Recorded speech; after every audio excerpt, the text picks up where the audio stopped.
চিৰিকিটা ঢকাকতি। মই এটা কবিতা কম, কবিতাটোৰ নাম হ'ল ভাং ভাং ভাং। কবিতাটোৰ কবি কলাগুৰু বিষ্ণুপ্ৰসাদ ৰাভা। ভাং ভাং ভাং ভাং, লোহাৰ শিকলি ভাং। চিং চিং চিং চিং, দাসত্বৰ বান্ধোন চিং।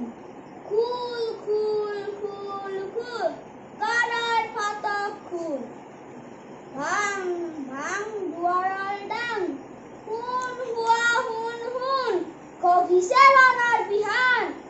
মুক্ত আকাশে উৰে তীৰ্থ ৰঙালী চান, ৰক্তৰে ৰঞ্জিত সুৰুজ উদীয়মান।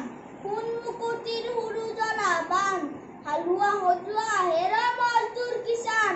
মুক্তিমান মুক্তিমান মুক্তিমান, কৃষকৰ দল আজি হ'ব অৱসান।